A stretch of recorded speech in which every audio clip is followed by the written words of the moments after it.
I'm Dr. Emily Porter. I'm a board certified emergency physician in Austin, Texas. So I'm also happen to be the sister of Katie Porter, who's a representative in Congress, who about a week ago made national headlines for her whiteboard. Right now we're in the middle of this coronavirus outbreak.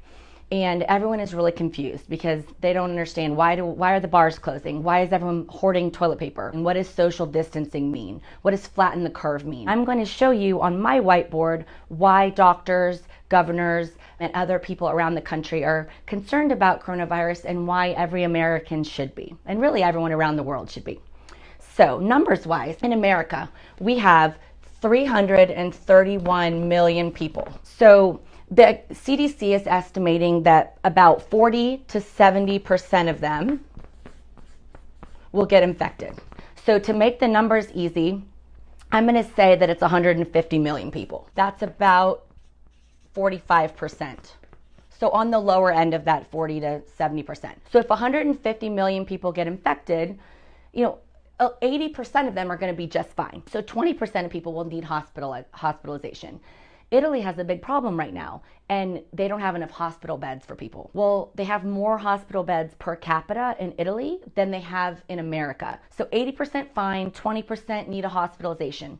5 to 10% of the 150 million that get infected are going to need a ventilator, life support. What it does is it helps their lungs rest, it helps their heart rest, it gives their body time to heal because we don't have a cure for this virus, we don't have an antiviral drug that works, and we don't have a vaccine. Let's say 5% of the people need ventilators. 5% of 150 million people is 7.5 million vents needed in America. So I started thinking, well, how many do we have in America? Like, I'm in Texas, it's a big state, we've got a lot of big hospital systems. We probably have more than enough to take care of everybody. So I looked it up, and in Texas we only have about 4,000.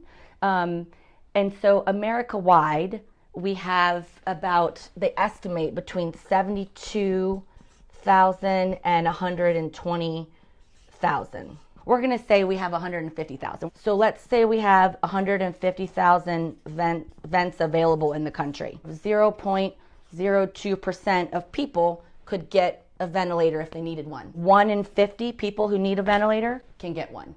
That means that 49 people out of 50 are going to die. That is scary. That should scare you. That scares me. That should scare everybody who can understand basic math, including my second grader, that 1 in 50 are bad odds. So what that also means is that the doctors have to choose who that 1 in 50 is. Can you imagine? Can you imagine if you had to say, oh, I'm sorry, you have had cancer before, so therefore you don't have a perfectly clean bill of health, so you're not worth saving. Can you imagine saying, oh, I'm sorry, you're 80 and I've got a 30-year-old that needs the ventilator? Making those choices, because that's what they're doing in Italy right now. Unless you want somebody to decide whether you're worth saving, or your dad, or your sister, or your baby, or your grandma is worth saving, you have to do your part to prevent us from having to make these decisions, because we're heading there, and we're heading there very, very quickly. So you've heard about flattening the curve. This is what that curve means. The number of cases of coronavirus, if we don't do anything besides just what we've been doing, if we follow other countries' leads, it's basically exponentially growing. It means it doubles to triples every 2 days or so, roughly. And this is the healthcare system capacity. That's a line. If we don't do anything without protective measures, we're going to end up here, above the ability to take care of everybody. What that means is that all these people, and probably more, die. They die because we don't have ventilators for them, and we have to start playing Russian roulette of who's going to get saved. We're practicing social distancing. We're not going out of the house except to the grocery store to go for a walk.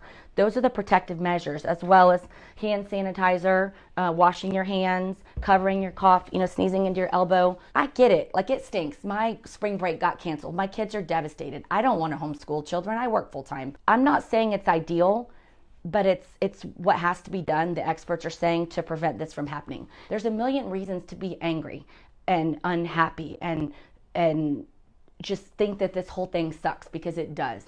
But what really sucks is losing 47 million people. So I'm washing my hands, I'm doing my part, and I'm also just listening to what I'm being told by the experts, and I really hope that you can too. This is about everybody coming together for the common good, that we want a future for our children.